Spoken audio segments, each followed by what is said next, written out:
매출은 세무회계 영역이다 보니까 협업 포인트가 되는 것이고요. 인력은 어떤 걸로 우리가 컨트롤할 수가 있다? 직무발명 보상제도, 연구소 제도로 우리가 조금 컨트롤할 수가 있고, 지원사업 같은 경우는 특허, 기업에다가 돈을 가져다 주는 거, 그거에 대해서는요 정책 자금, 대출이라든지 아니면은 사업화 자금, R&D 자금 이런 걸로 컨설팅을 할 수 있는 영역이 있다라고 말씀을 드렸습니다. 인증과 관련해서는요 확실하게 우리가 해드릴 수 있는 컨설팅과 동시에 기업에 엄청난 방어적인 효과를 가져다 주는 혜택이다라고 말씀을 드렸고요. 바로 벤처 인증과 연구소 제도 이런 것들이 있다. 자, 그러면은 제가 실제로 했었던 케이스들을 조금 소개해 드리면서 이렇게 활용할 수가 있겠구나 라는 것과 협업 같은 거 좀 익혀가시면 좋을 것 같습니다. F&B라고 하면은 음식 장사하는 건데 스펙업을 하고 할 게 있나? 라고 생각할 수가 있어요. 근데 가능하다. 뷰티 업종 같은 경우는 예를 들면 미용실이에요. 미용실 가능한가? 네, 할 수도 있다라는 거예요. 어떻게 관점을 바꾸느냐에 따라서 체질이 달라질 수가 있다. 자, 그러면 첫 번째 케이스 소개를 해보도록 하겠습니다. F&B 같은 경우는 보통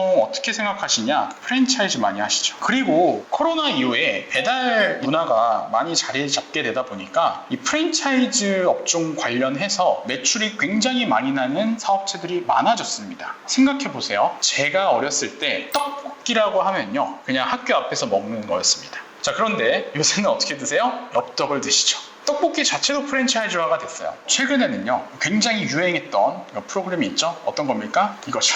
흑백 요리사에 나온 셰프님들 보시면은 되게 많은 프랜차이즈를 운영하고 계십니다. 근데 이 프랜차이즈가 어떻게 다각화가 됐냐면요, 한 사장님께서 다른 컨셉으로 음식점들을 여러 개를 운영하시는데 그게 사업자 등록증을 보면은 다 하나의 법인으로 프랜차이즈화가 돼 있는 회사들이 많다라는 겁니다. 자, 그러다 보니까 이렇게 프랜차이즈의 이익이 많이 나게 되고 컨설팅 영역이 존재할 수밖에 없겠죠. 이런 거는 어떤 케이스였냐면은 제가 2024년 1월에 상표 출원하면서 제가 관리를 해드리고 있었습니다. F&B 법인 같은 경우는 사실 상표가 정말 중요하잖아요. 그래서 유명한 케이스들이 있죠. 아딸이란 떡볶이집 아시는 분들 계실 겁니다. 요거는 사실 상표권 분쟁 때문에 이제 소멸해버린 그런 기업이기도 합니다. 그래서 상표가 정말 중요하니까 상표 출원 대리를 해드리고 있었어요. 그런데 대표님께서 갑자기 급성장을 하셔가지고 2024년 6월부터 9개월 만에 이 정부 지원 사업과 정책 자금에 대해서 문의를 하시더라고요. 왜 이런 걸 필요로 하시냐라고 하니까 사실 이걸 구상하고 계셨던 거예요.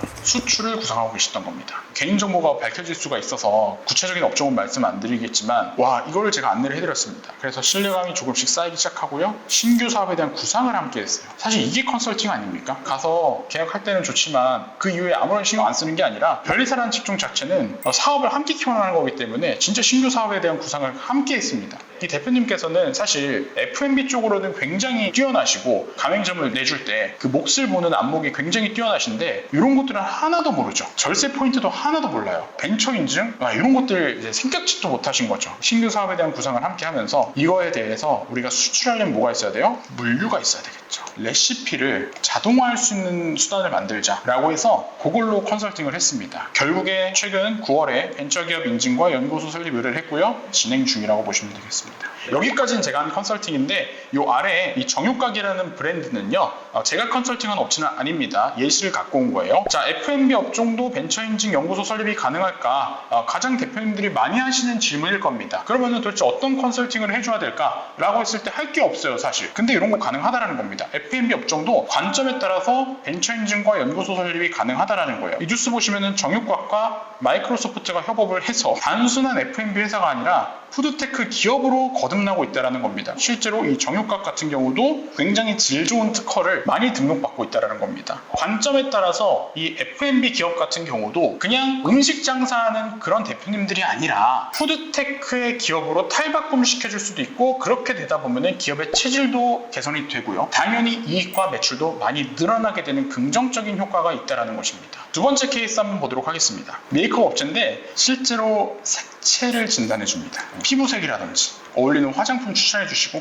이 업체 같은 경우는 메이크업 샵이라기보다는요 개인 뷰티 컨설팅 업체다, 이렇게 보시는 게 오히려 좀 더 이해가 빠르실 것 같아요. 소비자 피부색 진단 서비스 업체인데 기존에는 전부 다 인력 싸움이었죠. 인력을 투입해서 메이크업을 해주고 피부색을 임상에 따라서 진단해주는 방식의 업무를 했어요. 저도 가서 받아봤습니다. 하나하나 색깔을 봐주시고 피부에다가 화장품 발라보시고 이게 어울리세요 라고 이제 컨설팅을 해주는 그런 업종이었어요. 그러다 보니까 뭐가 많이 들어갈 것 같습니까? 인건비가 많이 들어가요. 그래서 대표님께 여쭤보니까 만약에 연매출이 10억이면은 실제 10억보다 훨씬 더 많이 나오고 있었는데 인건비로 거의 뭐 90%를 쓴다는 거예요. 그래서 도대체 이거를 어떻게 개선을 해야 될지 모르겠다. 자문을 좀 구하셨습니다. 그러면은